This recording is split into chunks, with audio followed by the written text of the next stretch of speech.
Does anybody have another example of a rule and how it impacts you? You're still thinking about it today. Eric. My coach in high school, judo, he always said that one play doesn't win or lose the game, because there are dozens of opportunities throughout the game that change the difference of the outcome. Like one bad snap at the end of the game that causes a touchdown, you have opportunities to make a score or keep them scoring. Mm-hmm.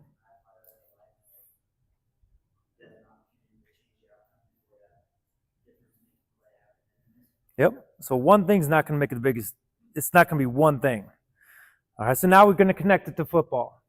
Impact we have as an official when it comes to rules. All right. Consistency of language. All right. Think about this. I work a game and I say something wrong to a player. The player is going to take that for its word, right? This official said this is the rule, so I'm going to do this. The next game, somebody else is officiating, and the player did exactly what I told them is legal and illegal, but I was wrong. So now another official comes in, boom, applies a rule. It's a penalty, loss of possession, they lose the game. That's a pretty huge impact that I applied incorrectly as a rule, another official applied as a rule.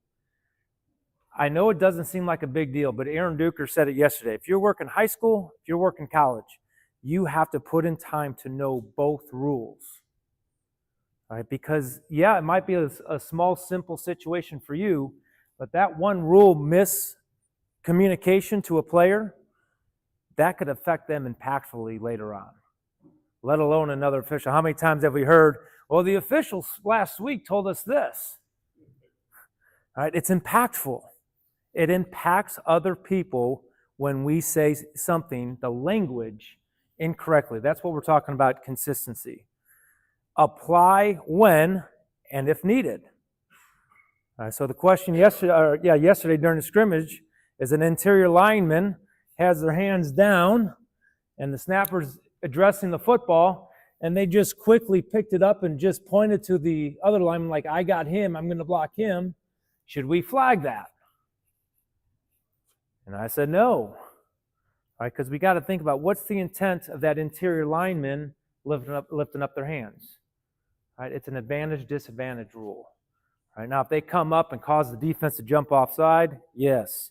If they come up and switch positions, yes. All right, but if we make that 5-yard decision, that we could have simply just said, hey, could you help me just keep your hand on the ground so you don't put me in a box? All right, that 5-yard penalty could have an impact. And now we have that conversation with that player. Could that player go to us and ask us questions later? Yeah, we just help them. We're not the, I gotcha. And then when a rule is enforced, we must be correct. All right, I think it was Greg in the Deep's breakout session,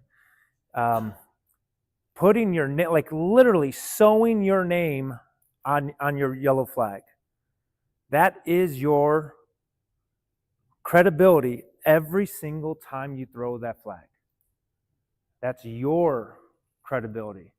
Because what happens to everybody in the stadium when you throw your flag? Where does everybody's attention go? You. Understand the impact you have, just the attention when you throw that flag. So when you throw it, you definitely want to make sure you love it. All right? So it's very impactful when you throw that flag. Get in that rule book. Don't wait. And the best way, and the instructors know this, is by teaching. So I hope everybody goes back somehow, some way, has a Zoom meeting, has a get-together with their crew and teach them what you learned here. You'd be amazed on how much you retain it when you teach it. Okay, very impactful. Next section, impact of another person's penalizing you in your life. All right, so a rule was given to me. This is the rule. Now think about a penalty. All right, law enforcement, boss, coach, teacher, you are actually penalized. What impact did it have on you? All right, so write something down.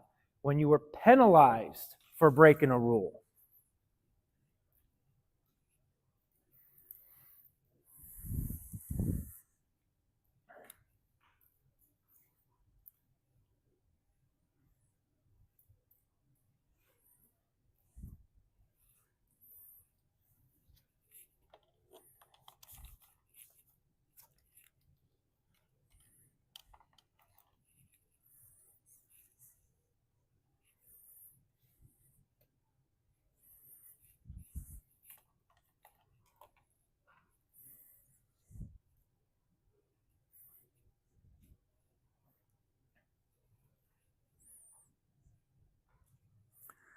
All right, so here's my quick story. I'm a basketball player, and I show up late to practice. And this basketball coach that I had, he never penalized a person individually. He always penalized the team collectively. So he showed up late, 5 minutes late, so we ran 5 minutes of gassers as a whole entire team. You think anybody was late for the rest of the season? No. All right. So very impactful. Be on time, right? Who has another story of an impact of a penalty on your life? Nobody? Go for it, Brock. I got caught by the DOT one time for a DOT violation, not having a CDL, and 20 years later down the road, I went to get my EMT license, be a first responder. Had no idea that that was going to impact how hard it was to get that EMT license for a simple DOT violation. Yep. And it took me a long time, but I only got everything straight around, got the EMT license, but you wouldn't think that that would have anything to do on that impact that part of my life. So, Yep. 20 years later. Jake? Coach story. So I was playing baseball, runner at first, 2 outs. I hit a ground ball to the shortstop. I was, he's going to field it, flip it to second, out of the inning. So I was pissed. I was jogging down the first base line. Well, he bobbled it. Runner at second slides in, throws me out at first because I was jogging it. Coach sat me the next game. So I lesson there. Run hard, whatever you're doing, 100%. That's what all that. And we could apply that to officiating as well. All right, so now our decisions. All right, because the thing is, as an official, we apply the rules, and we're the judge, and we give the penalty. We do it all. We are one system. That is how impactful we are. So think about unsportsmanlike conducts. So I have this picture up here of an official running in, sprinting in. And can we prevent? All right, so a UNS will change a way a player plays. Everyone understands that, right? Because once a player gets one unsportsmanlike conduct, what happens on the second one? All right, now we have an ejection. All right, so if we can prevent, we should do everything possible to prevent. Don't sit back and wait for a player or coach to break that unsportsmanlike conduct rule. There's something that typically leads up to it. And as a crew, if you see it across the field, we talk about 0-2-0. All right, so I was talking to Bryce Kirkman yesterday. The great thing about back judge, you see the big picture most of the game. So there could be a frustrated player on this side of the field, and it's that team's coach. Right? Hey, Sean, number 22 is kind of losing it over there. You might want to talk to the coach to talk to him so they don't cause the team a UNS. Perfect. All right? So if we can prevent an unsportsmanlike conduct penalty because we know the impact it has on a player, on a team, we should do it. Ejections. How many people have been part of a fight in a football game? Looking back on it, did it spontaneously happen? Or looking back on it, did it something lead up to that fight? Could have a lead up. All right, could have a lead up. Fitzky?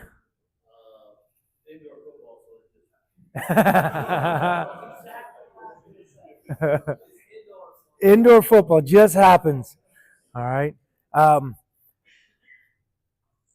When there's a lead up, ask the players what's going on. All right. We always talk about umpires. If you control the middle of the game, the middle of the field with the bigs, the bigs will typically control the skill players. All right. So if they get frustrated, if they get upset, we see that negative behavior. Ask the players what's going on.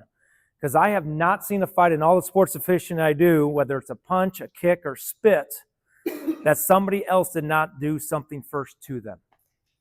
All right, and it's usually not one action that gets in the punch, kick, and spit. All right, so find out what's going on, because now an ejection has what type of impact on that player. There's another one to put in this, which is when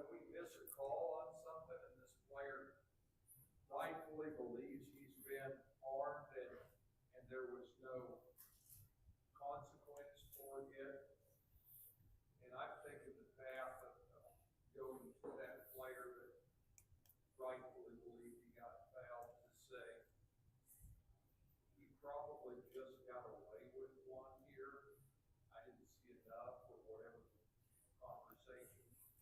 But trying to make a point to him, yeah, I'm aware that it looks like you got away with something, but don't take justice into your own hands because of that. Mm-hmm. And I found that one to be effective of keeping you out of the next step.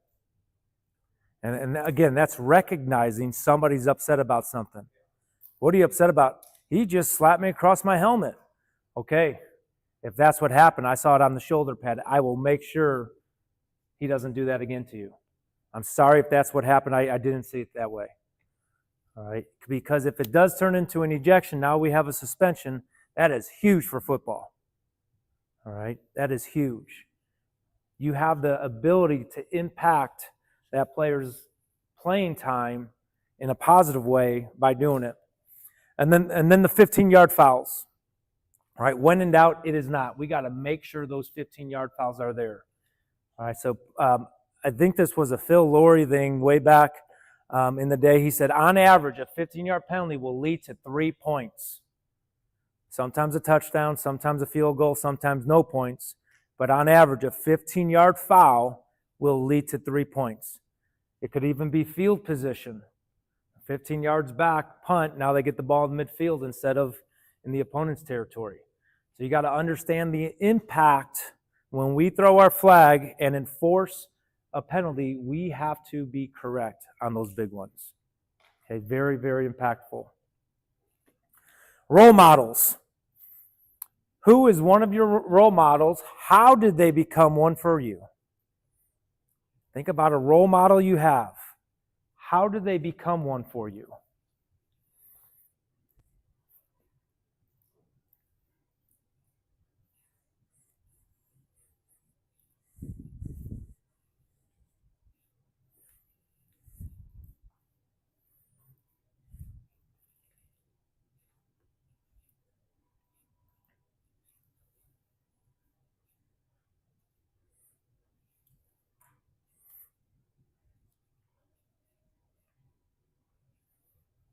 So my quick story is I have a fellow sports official. When I was just getting into sports officiating, I had a really terrible balance of family and officiating.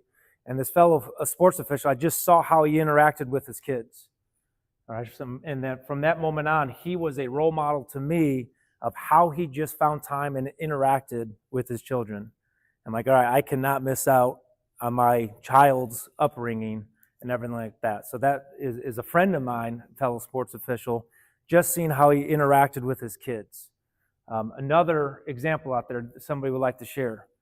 Go for it, young man. I would say my dad continued to do certifications.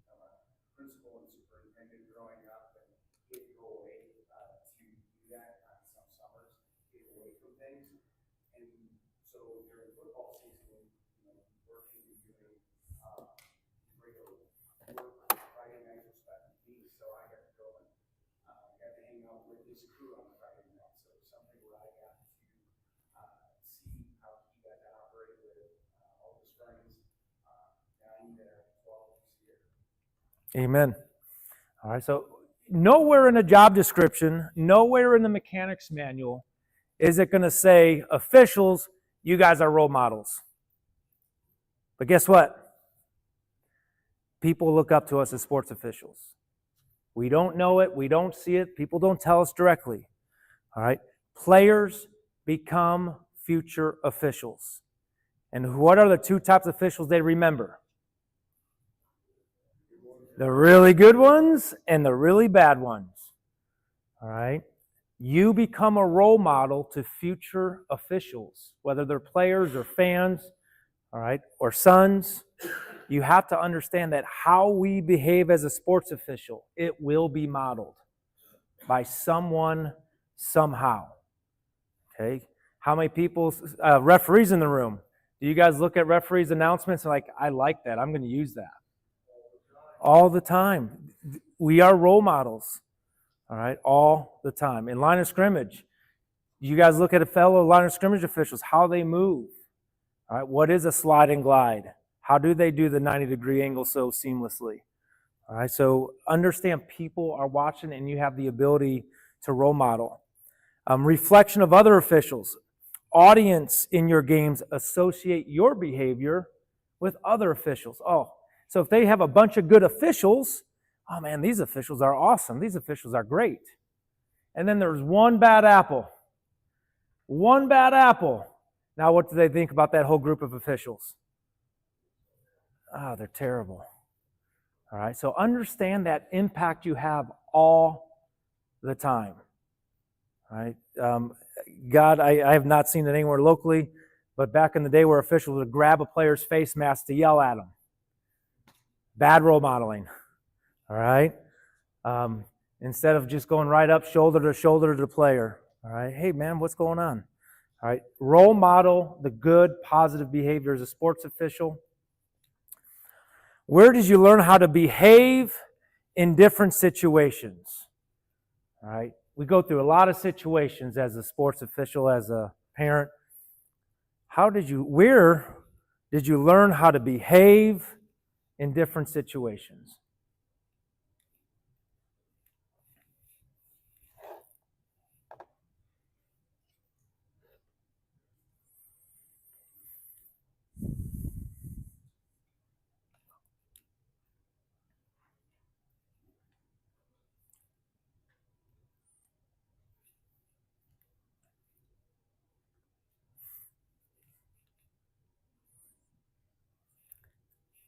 This isn't a story for me, but this is a story I see over and over and over again in youth sports.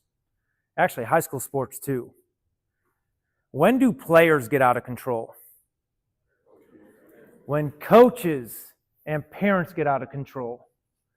So these student athletes that were like, oh man, these players, they're just so bad these days. They're so unsporting. They're so bad towards officials. It's not the kids. It's the adults. They learn that behavior of, yes, it's okay to say that to a sports official. All right. What's an example that you guys thought of? Go for it, Matt. I learned one by accident one time.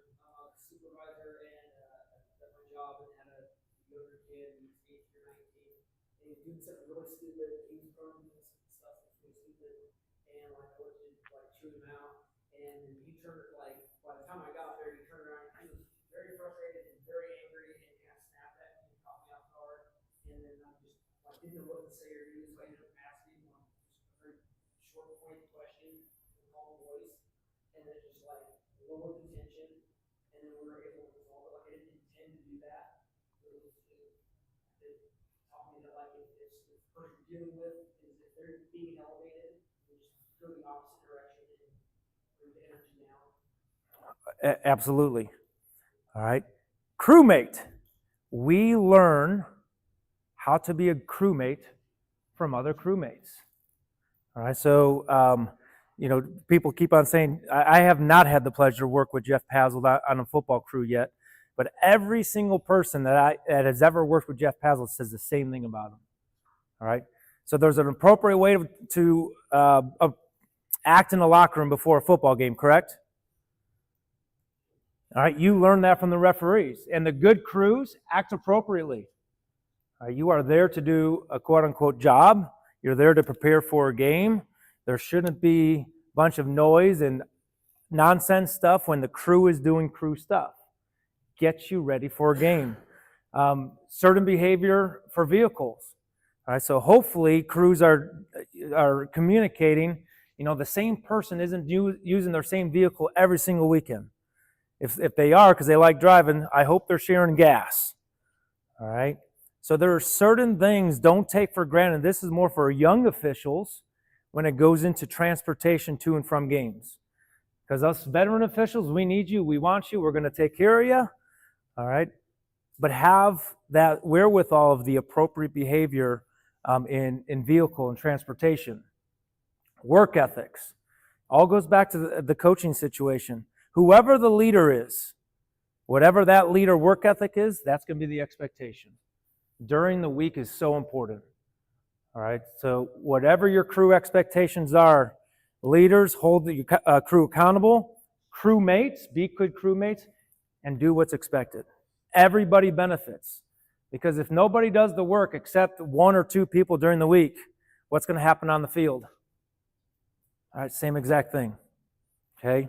The last thing here is crewmates. It doesn't end with the end of the day. It doesn't end with that game. It doesn't end that year. All right, so this is a picture of an official that was traveling last week. Hit a deer, car caught on fire. All right, nowhere near their home, had no idea what to do. What did they start doing? Calling their old crewmates. All right, those relationships never end once they're created. All right, that crewmate got that person home safe and sound, and everybody is safe, thank goodness, and life goes on. All right, that's the impact we have as football officials. We're going to be able to be in situations to give back because we created that behavior of how to build that relationship, and then when you need it, you got people to always call all the time throughout their whole entire life. So be a great crewmate. You'd be surprised at how much it gives back later in life. Random act of kindness from a stranger. Somebody you didn't know whatsoever, random act of kindness. Adam, before you leave, you got to give your words of advice. Nice try. Go for it. Before you guys get into this, I'm one of the outsiders here. I love seeing from Minnesota a group that you guys all have. You all know each other. You've got some great conference staffs from learning about the heart this weekend, GPAC, the Nebraska high school guys. Like it's really good to see. And it was fun to be a part of this. Kind of on that hard note with the fire, I've had the word come up a few times in like the last month or so, just being grateful. Be grateful that you're able to work on a field together. Don't get too frustrated about not getting an assignment or whatever. Keep working hard. Be your own competitor. Don't compete against others. Do the best that you can. Put the work in. God's what's going to advance you, kind of like what Keith was saying earlier. Just be grateful for the time on the field. Don't be thinking ahead after the game. Just take the moment, relish it. Not everyone can work football at a level that any of us do. So appreciate it, and it's been fun learning from all of us here this weekend, and hope to see you guys here soon. So. Thank you for coming in.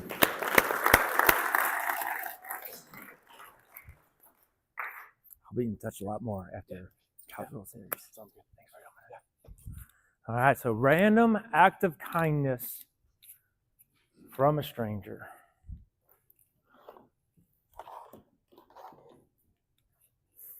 Who is a good example? Total stranger, random act of kindness. I was just at Culver's last week, and got to drive up my lawn. The worker was calling the vehicle had to be figured out. How'd that make you feel? Awesome. Excellent.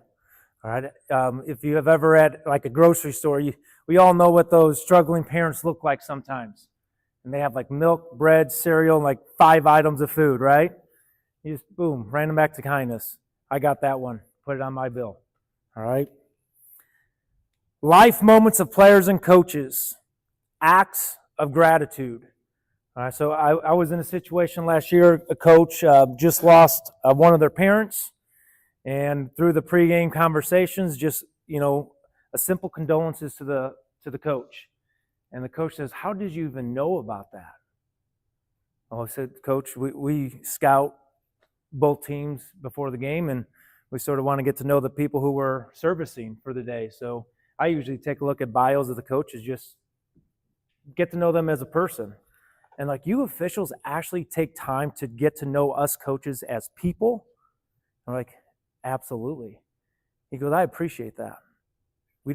I had no idea you guys did that." All right, so just that impact of that short conversation with that coach. We have these coins. GPAC, we're going to get new coins this year because we got a new Team Waldorf. All right, it's a simple act. If you find a senior on senior day, give them a coin that you had them for 4 years. You create those relationships. It is amazing. That coin might sit on a desk, might sit in a room for 15, 20 years. Then all of a sudden they see that logo again. I remember you, Greg. You gave me a coin at Northwestern College 20 years ago. And they remember that game. They remember that interaction. All right? It's a simple act. And this sort of goes back to like what Dwight was saying, the act of understanding of you don't want to be, knock it off, shut your mouth, don't do that again. Understand why they're behaving that way.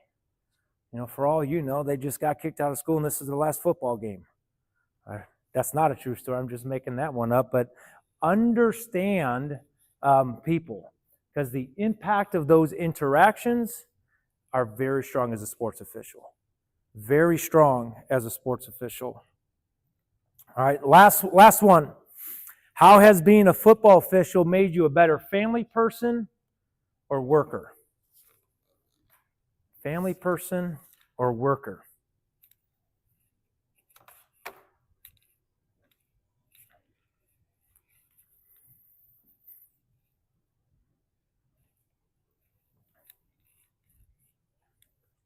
Anyone have an example? Go ahead, Paul. Yeah, absolutely. So last year, I brought my second daughter to a football game for high school. I said, "You're going to track the fouls." We didn't look back at it. She just loved being at the football game with her dad. She loves football. Mm-hmm. She won't play football, but she loves football. And standing on the sideline with dad. Amen. Anyone have? Go ahead, Dwight. You guys all know me now, will all laugh at this, but I was extremely shy when I was calling. I didn't want to get a telephone to call a contractor and ask me to give me a budget advice for some kind of true story. Officiating forced me to become outgoing and be willing to engage people in all kinds of environments, which ultimately made my success in the business world dramatically better because it taught me skills for my job. You had to negotiate contracts with contractors, with customers, and all that stuff. So it taught me the skills of interacting with people in difficult situations. I knew a lot of the skills I learned in officiating in those project-related challenges. Absolutely. Yep, go ahead, Eric. The biggest thing for me in the last 5 years that I've done is just perspective awareness. I'm sure I had no idea, no idea about officiating and all that stuff as a player and everything. I've seen that just in my life as an official, that every year I get a little bit different idea of the perspective of official player coach, and even doing this stuff. So it's just helping understand people and perspectives better in life outside of the game. Awesome. So the whole point of this activity, yes, I think the Heart's going to be 300. I think GPAC is going to be 285. Not sure what does MIAA pay per game. 410 and 385. All right, so 410 for the referee, 385 for on field. Northern Sun, I believe, we're 325. The impact that we have as an official is so much more than the monetary we get paid. Understand that. Don't lose perspective on that, because I always reflect, why do I do what I do? It's everything we just covered. All right, the return on the investment of my happiness, if I'm happy, other people around me are happy. All right, this is a picture of me and my family. We're out at Bemidji last year after the football game, and it was sunset. So we always pick one weekend of a college weekend where our family goes as a family trip.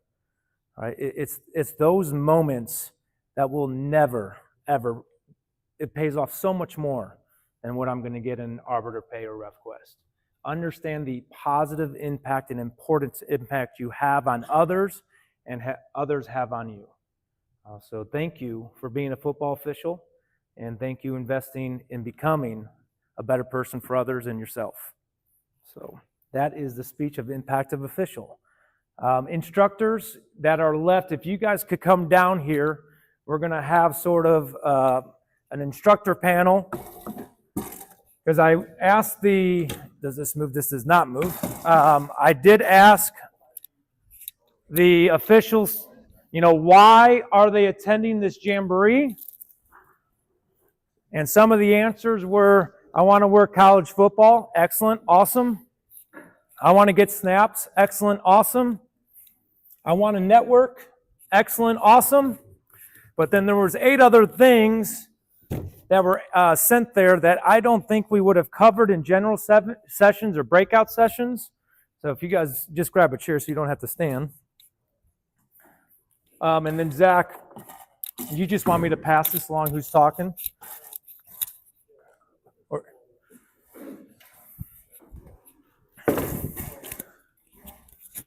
sweet.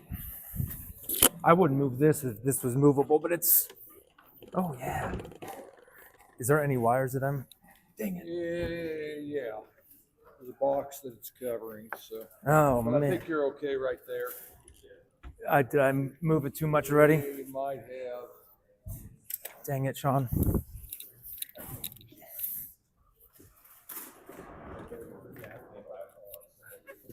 Well, it's got power on, so we got that going Yep. for us. Uh-oh. Yeah, that's right. That's not important. All right, so the first question, and let's see, this is going to be, actually, I'm going to go Matt Powell on this one. How did you become consistent as a dead ball official? Consistent as a dead ball official. Well, for the first 15 years of my officiating life, I was a deep wing. So one of the things that was pounded into us, especially Phil Laurie, Division II supervisor, was the deeps, we manage the game.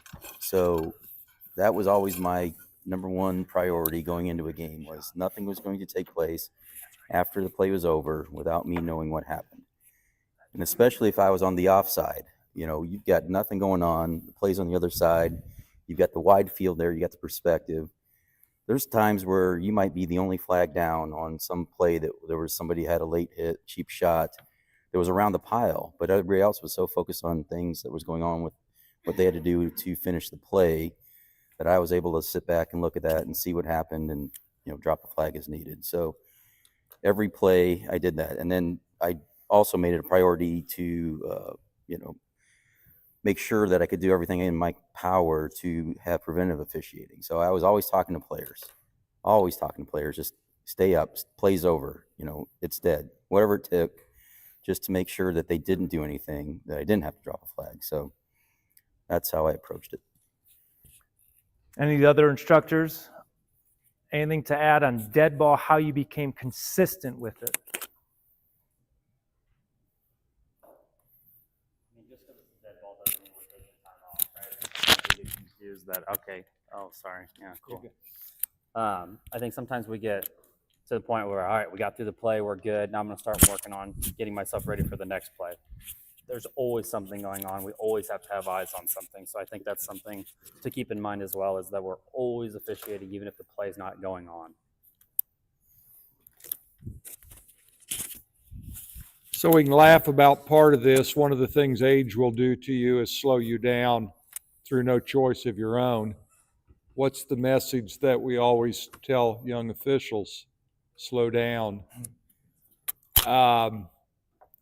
Part of it is having it beaten over your head year after year after year, but the second part is that some of it's going to come through no control of your own, but being slower has automatically made me be more in control of processing those actions. So some of it's just going to come through Father Time, but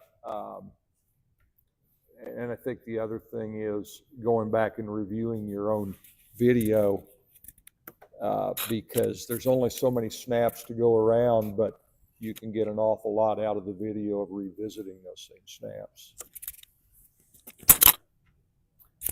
I'm going to start with Jake Wolf on this one. How did you build confidence as a sports official? From the beginning to where you're at now, how did you build confidence? Yeah, good question. Building confidence. Obviously,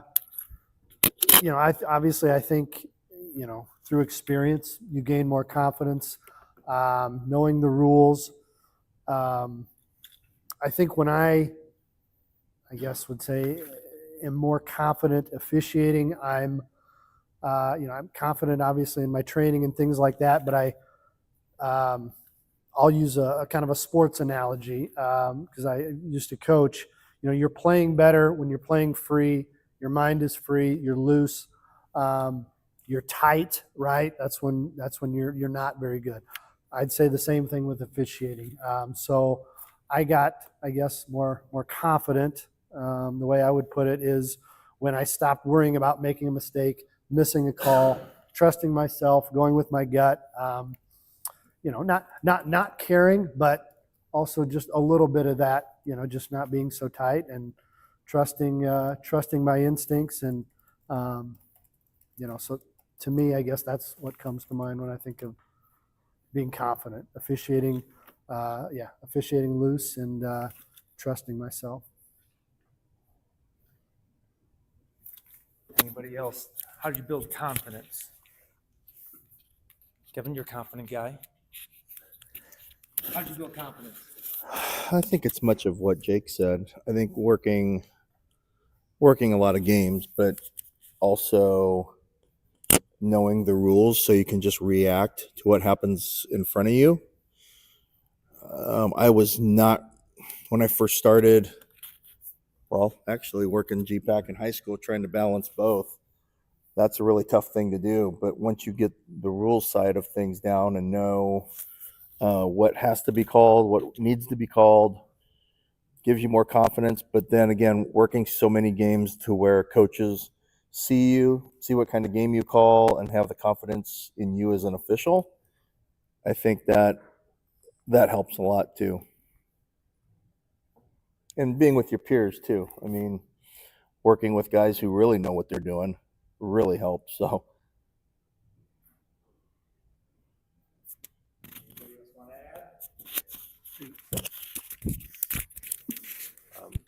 I built my confidence kind of elaborating on the peers, listening to not only the panel up here or people that are in charge or have been doing it for a while, but listening to every one of you guys throwing out ideas and, hey, how would I handle that? Have I thought about it that way as opposed to another way? And once I've thought about that situation a couple different ways and listened to how other people handle it, helped build confidence for how I would do it or how I would apply a certain situation, a certain rule, a certain type of communication. That's kind of helped me from a confidence standpoint. So this next one is going to be Tim O'Day. Do you have a new official on your crew this year? I do. Excellent. So we have some new officials that are just going to start high school this year. I know I'm going to hire 6 new officials for the first year in college. As a referee, how do you bring on a new crew member onto your crew? One of the more exciting days of the year is when you get your crew and we get them as a referee. So I know, the 9 people that will be with me before they know, and it's up to the referee to, however you want to do it, get a hold of the people, tell them what's going on, and get your season started. So for me, there's no substitute for a phone call in that situation. I know some guys send out text messages and those kind of things, but I've got 3 new people that'll be with me this year. 2 new to the Big Ten, 1 that's transferring crews. Pick the new ones first, and those are good news calls. I mean, those folks are waiting for that call. So welcome them to the crew. Make sure that they understand that I'm available anytime they want to talk about something between now and whenever. I mean, it really never ends. If you have a problem with something next June, I'm willing to talk about what your kid's doing. You know, that's the kind of relationships you develop. But you want to make sure that you know that you're available for them, and that more importantly, they're part of the crew. So one of the lines that I always use is, you know, congratulations on being a rookie, but that ends tomorrow. You're a competent official. That's why you're here. We expect you to pull 10% of the weight starting this week. So empower them, enable them, and get them going from the beginning. Andrew, you're going to have a new crewmate here this year. How are you going to welcome them to the crew? I'm probably gonna be the same way as Tim in the fact that I'm not probably gonna text or email them. I'm gonna give them a call and definitely welcome them aboard into the GPAC and answer any questions they might have right away of, you know, our crew expectations and talking to them about how we kind of do things and making sure that if we need to move schedule around or that type of stuff we can, and making sure that they're comfortable with joining us and knowing that as a crew we're going to support each other throughout the season, and knowing that, you know, we're all going to miss a call here or there, and making sure that they know that it's going to be okay, and we'll work through it and get better as the season goes on. Any other tips of advice? I got one. Yeah, so I'm same thing as a starting point. I'm going to make a phone call to them, not a text message, not an email, but a phone call. And I'm going to start out by getting to know the person. We'll get to football, but get to know the person. You know, you married, you got kids. What are your kids? How old are your kids? What are they involved in? Those things, because because they're important. B, they're going to impact the way that the new official is able to do stuff through the course of the season. So those are all important as a foundation of everything that we're going to do. And second is to let them know what my expectations of them are, and thirdly, what they can expect out of me. You know, and in my case, having been in the league as long as I have, you know, I had a guy after do our end of season review where he told me that, well, when I got on your crew, one of the first things that I'd been told was you were difficult to work with and blah, blah, blah. And, you know, yeah, whatever. It was sort of funny to laugh at after the fact that he said, well, I came in with this, you know, predisposition about some things and found some things to be different. But anyway, I'm going to do my best to talk about everything that I think's important starting out, and give them an opportunity to talk about the things that they're thinking about or are important or they're worried about, whatever it might be. So let's get those handled up front. But as has already been said, the other piece is that they understand you may be first year in the league and your first game out will be your first game in the league, so on and so forth. But the expectation is you're able to do your job just the same as the 10-year veteran that's on the crew. With the microphone over here, hand it to Justin. I think this is an important thing. Is it's a two-way street, bringing crew members onto the crew, and then what those crew members can do to get into the crew. Go ahead, Justin. Yeah, so I was going to take that question a little bit different route, and he said he's going to hire 6 new guys. So six people maybe from this room are going to be joining a new crew, new to college football. So what can you do to assimilate yourself to the crew, to the conference?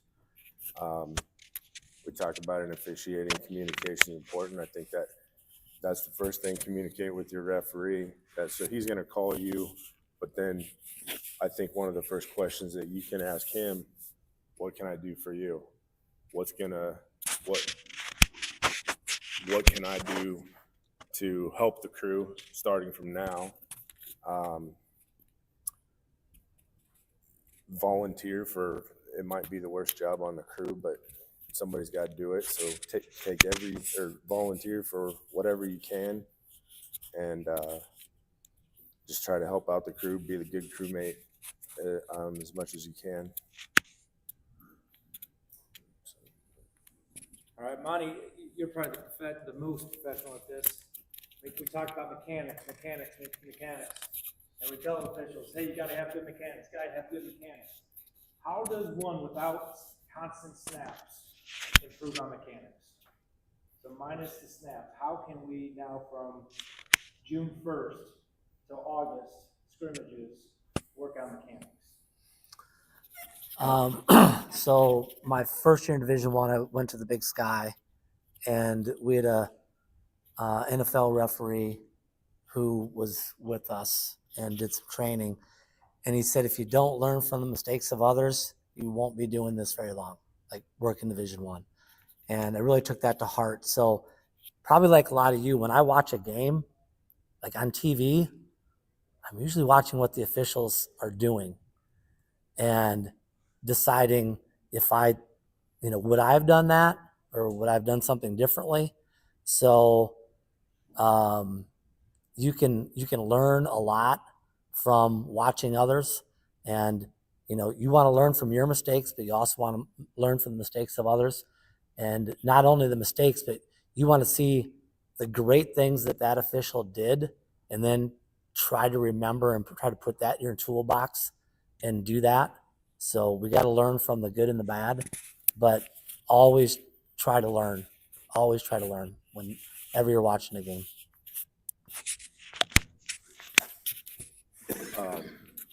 Mental reps as well.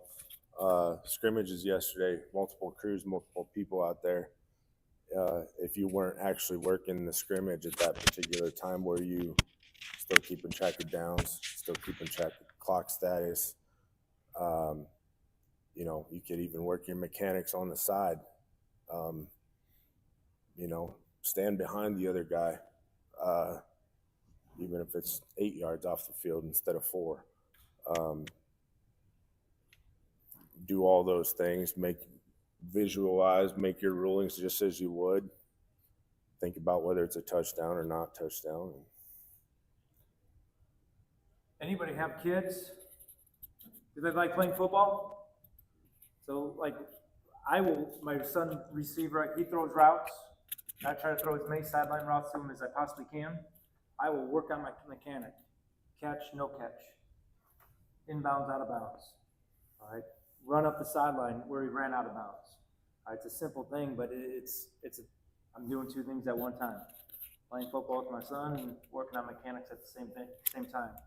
I know there were stories about an official here in Omaha who works in the NFL. Back in the day, he would be seen at Northwest High School working mechanics. It's just him on the field working mechanics. They thought he was the craziest person in the world. All right, we'll see who's crazy now.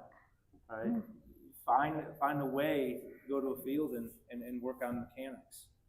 Be just yourself, you yourself and I.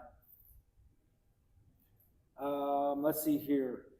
Aaron Bucher, you've been on quite a few postseason crews past couple years.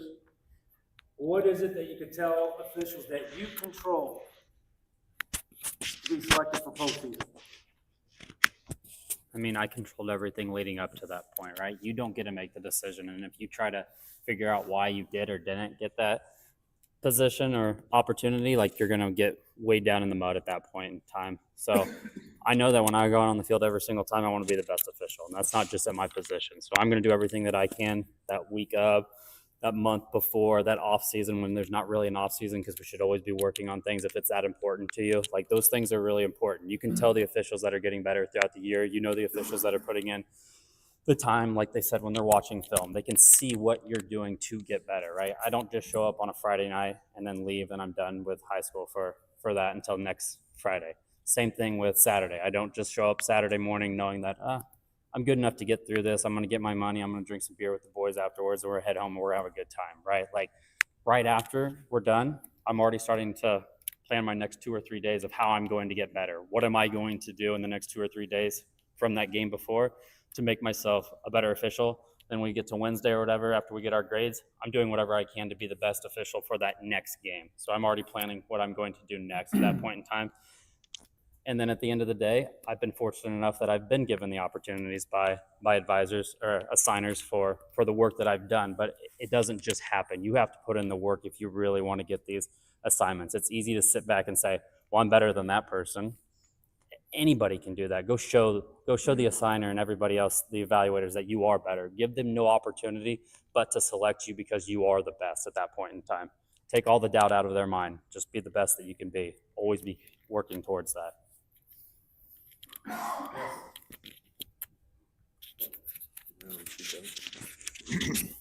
There was a question yesterday, I think came from you about, what are your goals? You asked during one of the general sessions. I was in Topeka with the MIAA clinic several years ago and sat in with one of the crews as they were talking about, what are we going to do this year? And part of the exercise was, what are your goals? And they went around the room and all 8 or 10 of them said, well, here's my goal for the year. And they had 2 goals, 5 goals. Somebody's go-getter probably had 6. Over half of the people in the room said, my goal is to work postseason this year. A couple said, I want to work the D2 national championship. So they worked their way around and they said, so what do you think? And I said, well, I appreciate the fact that everybody in here wants to work a bowl game. Everybody wants to work postseason, but that's not a goal. That's an aspiration. Goals are things that you can control. So for me, a goal is we're going to be 100% on pre-snap fouls. We're going to be 100% on enforcing penalties. I'm going to maintain the weight that I have in July through December. Physically, I'm going to be ready. Those are things I can control. I have no control over who they select to work the Rose Bowl next year. I'm not in that room when they make those decisions. I don't even know what that room is. So be careful when you're picking your goals. Make them truly goals and not just aspirations. So for what it's worth. So don't be that person who's always trying to, especially if you're new to a crew, just listen. Listen. Don't be the one who's always talking, always interjecting, and so on. Listen. And just constantly learn from people and pick people's brains. I was on Tim's crew in the MAC in 2020. That was COVID year, and it was a really shitty year for everybody. But first game, we're sitting around the fire. It's just me and him who were in that early. We're sitting around the fire and just talking. And I think I said, what's something you can do to help me? And he said, Monty, I really think that there's times when you go looking too hard for fouls. And I really took that to heart. And that year I probably had the fewest number of fouls per game that I've had, but I didn't have any that were wrong. So I've continued to take that to heart, and I think that made me a lot better. And I mean, without that conversation, which I don't know if you remember or not, but without that conversation, I don't know if I'd be in the Big Ten right now. So just learn and help, but try to ask others what you can do to be better, and just be a sponge as much as you can. Go ahead, Jake. Kind of been hit on a little bit already, but as far as under your control, the postseason, right? Don't forget, the crew aspect of it. As the crew succeeds, right, each individual, is going to succeed. So as I'm thinking about that, that's just kind of what comes to my mind. Kind of what Tim said, right? Of course, we all want to, work this game, work that game. But to me, it's a process. Again, kind of the sports analogy thing. One game at a time. Take care of each week. But as supervisors, don't ask me. But if you look at the guys who are working postseason, they're coming from crews that had a good season. You could not miss a call all year, but if your crew's constantly in the weeds on stuff, I don't know. So that's kind of what I think about a little bit as far as under your control, taken care of week by week. And like I said, having a successful season as a crew is going to put you in a good spot for postseason. The last one here, I know it was touched on a little bit in the deeps, but with young officials, we do make mistakes. How have you overcome the mistakes you made as an official? So we want to learn from other people's mistakes to prevent them, but once we do make mistakes, how have you overcome them? Greg, what's one tip of overcoming mistakes? You talked about it right in the deeps. Yeah. So admit that you made the mistake. I mean, don't go to your grave saying, but, yeah, but. So admit that you made the mistake and take it to heart. And during the game, Posey was saying, go back to your routine, your pre-snap routine. Go back to things that you know. You just gotta eat it. You just gotta brush it off, and next play you're up. Because early on in my career, especially as a high school official, I would just it would just rot in me. It would sit in me, and I couldn't let it go during the game, and I was compounding mistakes. And so realize that you made the mistake and don't make it again. There's one thing, experience is the one thing you gain the second after you need it the most. And learn from it. Overcoming mistakes. Anybody else? Just to remember how I overcame them. One thing I talked about in the deeps was I used to be really bad with the clock. So probably 5-6 years ago, I'm like, I got to get better with the clock and being able to not only help my referee, but just the whole crew and know myself. So that next year, that was my focus was, we talked about what do you do at the end of the play.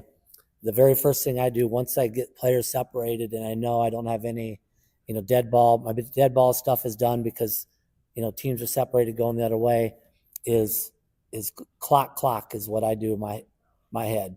And first thing is the game clock. Is it doing what's supposed to be doing? And the second thing is the play clock. Is it set at 25 or 40 like it's supposed to? And I would say that used to be probably what I was absolute worst at. And now I think I'm pretty good at it. Offensive pass interference, I used to absolutely suck at it. And I put a lot of time into it. And now I think I'm pretty good at it. So if it's something that you are not good at, see what you can do to try to make it where it's a strength. It was a weakness. Both of those were big weaknesses of mine. And now I think they're two of my strengths. 2 years ago, I got a phone call from Bob Wagner, the second in command at the COC, Rolo's right-hand man. And after a short conversation, which is usually the way those go with Bob, he said, I've got an offer here for you. Don't know how you'll react, but I can get you to the Big Ten if you want to switch positions. If you'll go as a line of scrimmage official, I'll get you to the Big Ten next year.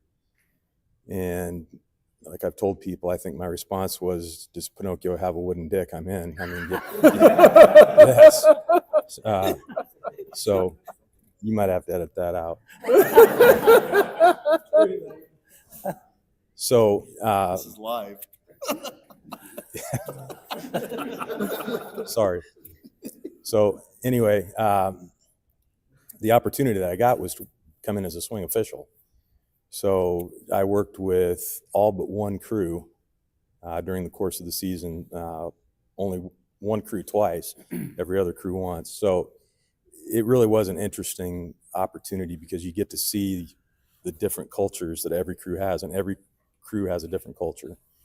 And it's one of the things that I've worked hard over the last 20 years or whatever as a referee is to establish a culture within the crew where, you know, we know each other and we trust each other. And I tell people at the beginning, you'll hear me say this at least once a week for the next 20 weeks, but the group owns the result on this thing. I mean, we as a group are going to own the result of what this game looks like when it's all said and done. It's not going to be a situation where Monty has a flag and it ruined the game. Somebody could have helped on that deal. We're all in this together. So to me, that becomes the core, I hope, of what our crew is. We had a situation several years back and the game didn't go well. And I knew that it had sunk in because as we were sitting in the locker room, field judge says, guys, this is what Tim's been talking about. This is where the rubber hits the road. What are we going to do here? This is where we own the result of this thing. It's nobody's fault. That was the tightest crew I ever had. I mean, they got it. And we stayed together. We stayed in touch with all 10 of us to this day. I mean, I don't know that a month goes by that we don't touch base with each other. It's really a cool deal when you can get that to take. It's not always easy. I'm going to save mine for my closing comments. Actually, I fit well there. Good. All right, so as with that being said, we'll start with Matt and then come on down. So the final thing we're going to do here is final words of advice. So we had, want to be the best, don't rest. Be the best where you're at, and opportunities will come. Enjoy the journey, because this is a journey. Being official is a journey. So Matt, what will be your final words of advice? My final words of advice would be to give back. So I really appreciate Sean allowing me to be a clinician here. I get more out of being a clinician than camps I ever attended. And so whenever you get the opportunity to give back in any way, shape, or form to officials that are your peers or those that are striving to be where you're at, take that opportunity, do so, reach out, be a mentor, and just give back to the game that's given you so much. Andrew? Yeah, so as being kind of a younger guy in a newer position going into my fourth year, having that mentor that you can talk to about plays, and even more than one mentor. So each person's going to see a play differently, and they could each watch it 5 times and come up with a different result. So finding people that you trust and that you respect and being able to talk to them and send them plays and ask them questions to improve yourself, and then also take that to improve your crew. So find that person for you that you can attach yourself to improve yourself as an official. What was the question? Words of advice. Oh, words of advice. I would just keep investing in yourself. I've done a lot of these things, and everything that I've mentioned in my breakout is nothing of my own. It's what I've gathered over time in going to so many of these, and I'm just trying to pass along the information that I have to make you all better. But just keep investing in yourself, and we've hammered this home enough, but the mechanics and just being in the right place at the right time is so crucial to the success of you and your crew. I told it to some of the guys in the breakout, and we've said it before here in the general session, but Sean or your supervisor can defend you from a coach if you're in the right place at the right time. If you're wrong, if you're incorrect on judgment, we're all of us are going to be wrong. We've all been wrong. But if you're out of position and you're wrong, that's where Sean can't help. But I would just encourage you to just watch your peers, watch any game you got, and like Monty said, I learn a lot by just watching. Hell, I watch Tim on TV whenever I can. He's so smooth on his announcements. I'm not. When we talk about goals, I watch a lot of referees and their announcements and the way they deliver. And Tim is smooth. I don't know, we all have problems with double fouls and 3 flags or 4 flags, but he's one of the best at doing that. But I just tell my crew not to throw more than 1 flag. So see, he lets his crew just free will, and because he can report it, I can't. But no, I watch a lot of announcements and things like that just because I know that's where my weakness is. But anyway, I mean, just keep working on yourself and where you want to be, and just try to be the best you can be. Well, I appreciate that, Kevin. When it comes to remembering 2 numbers, I'm done dealing. So Your nails on it, as far as I've seen. well, you should have been in the last session. You'd have seen some of the things that I did wrong. I don't want to sound like Lou Gehrig, but I really do consider myself to be extremely blessed to have the opportunities that I have. And I'm not talking about walking out in the middle of the field at Penn State, although that is really cool. I'm blessed to have the opportunities to meet up with folks like you that I wouldn't have met otherwise. It drives my wife nuts sometimes because we'll go into town or we'll come into Lincoln or whatever, and almost always we'll run into somebody that I know. We were in New Orleans after a bowl game. I don't know what year, it's been several years, but after the game, we're walking down Bourbon Street, and some guy on the other side of the street, "Tim O'Day, is that you?" And my wife's like, "Gee, I can't believe this." It was a guy that I'd met at a clinic one time, and he just happened to be in New Orleans, and he saw me walking down the street. So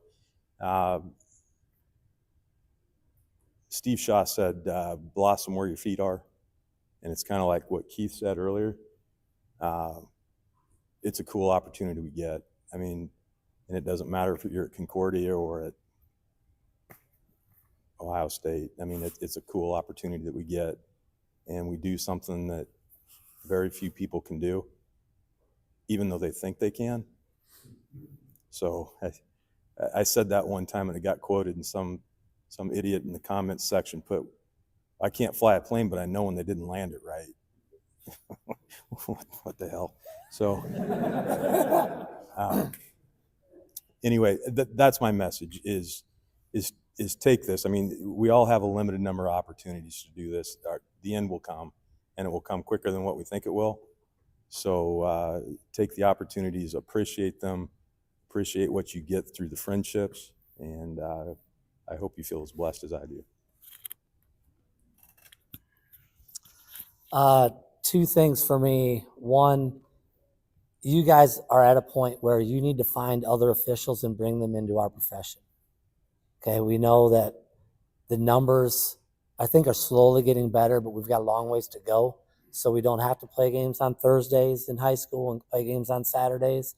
So if you've been doing it even a year, you got a full year in, you're like, find somebody and like, guys, this was amazing. I've only done it a year and I love it, and get them involved. Second thing, say this an awful lot.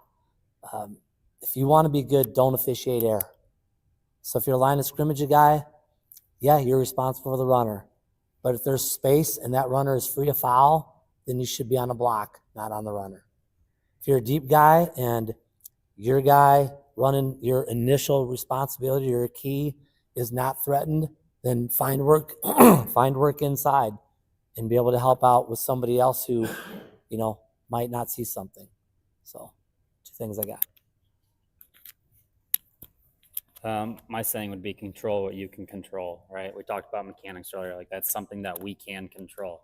Our rules knowledge is something we can control. Our physical appearance is something we can control. We can't control what the idiots out on the field decide to do, then now we have to go figure out what we're going to do. But we can get ourselves prepared as much as we can ahead of time to be able to take those situations and make the best of them at that point in time, right? I can't control if I'm going to work a game next week, if I'm going to get a playoff game next year, am I going to move up to Division I? Like, I can't control those things, but there's a lot of things that I can control to put myself in the best position to reach my goals or my aspirations, like Tim likes to talk about. But if you're not willing to control what you can control ahead of time, you're never going to get to where you think you want to go or where you should be. we get this far down the line and everything I wanted to say has already been said about. So I literally had to control what you can control. Enjoy the journey. That's all been said. But I think the control, what you can control, and Aaron said it pretty good, but everything that we've talked about, mechanics, that we're, you know, Monty said were so important. That's why it's in red. You know, those are things we can control. Appearance, time management, being on time, all that kind of stuff. It's all going to set us apart, set you apart. Enjoy the journey, and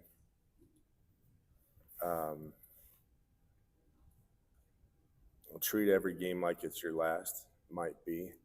You never know what's going to happen, so try to leave 100% every game. Do your best every game, so you never know when the last one might be. So, I got one.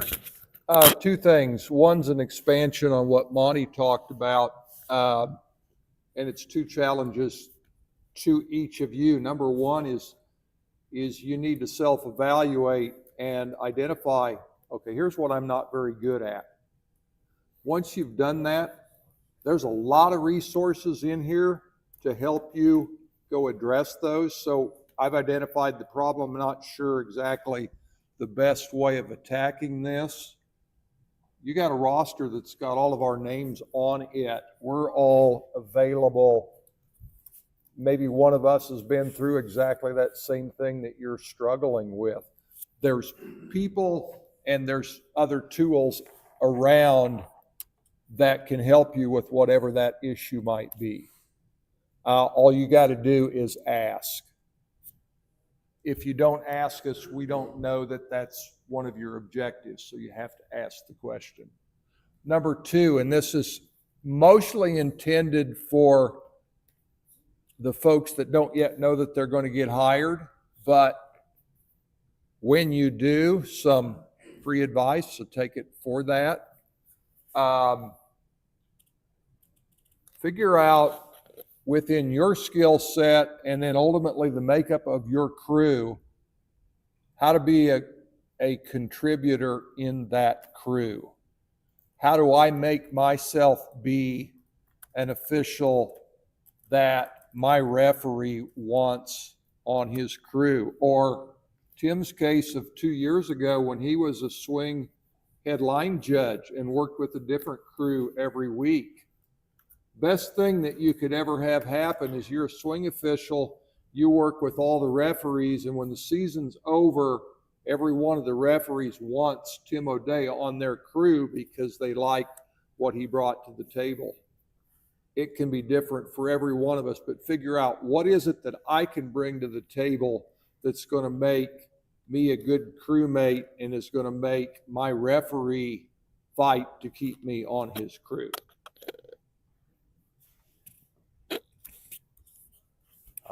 My advice would be to listen to your veteran officials and try and take a little piece from each one of them and apply it to how you officiate and kind of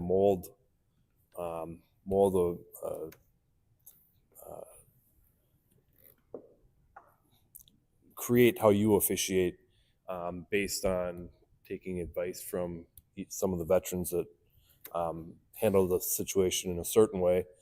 Veteran B might handle it a little bit different way. Those ways might work for you or they might not work for you. But if you take a little bit of advice from each of those officials and mold it to what might work for you as an individual, I think will help you in the long run. So. It's kind of exactly what I was going to say to Tyler. I mean, so is take bits of information from everybody that you work with. One of the first years I worked in the GPAC, Jake was the other side, the other deep, and I remember some things that he said and some advice that he gave. Justin was there evaluating, and I remember some of the things that he said, and I still remember them. I've worked with a lot of you guys out there before, and I remember something about every one of you. Some might be good, some you're gonna be an example, be a good one, but but yeah. So just take and then pass on. So take those nuggets and pass them on. All right. I'll take it a little different direction. Sean's hit on this before. And we're all in different situations, with life and family. But as I've gotten older, when I started officiating, I was single, didn't have a wife, kids, anything to worry about, and go. And didn't have to worry about anything. Things have changed. Married, couple small kids. So finding that balance between officiating and family. Early on, I wasn't as good with that. I've really made a conscious effort of, when I do officiating stuff, certain times of the week, certain times of the day, night, and then that's done. It's family time. And then again, everybody's a little bit different, but if you can, get them involved in the journey, so to speak. I know, maybe some wives, significant others, it's the last thing they want to do. I've been lucky enough where my kids, they love it. My wife didn't maybe understand it at first. You bring them to a game, it's a whole different ball. Now my kids want to go to every single game. So don't forget about the family piece, because end of the day, it's football and it's important, but family's more important. So I'm going to finish off with saying, number one, thank you for coming out yesterday and today and taking time out to invest in yourself and then in others. My best advice, and we have many instructors from different college conferences. Wherever you officiate next year, when in Rome, do what the Romans do. You have to understand, what does your assigner, what does your supervisor want from you? It will be different conference to conference, level to level, area of the state, right? Just like you want to make your referee happy, whoever is in that room as we were talking, right? Do what that person wants you to do in that room, and be adaptable. You have to be adaptable, because the more adaptable you are, the more you're going to fit in multiple situations. Before we release you, does anybody have any questions for any of the instructors here?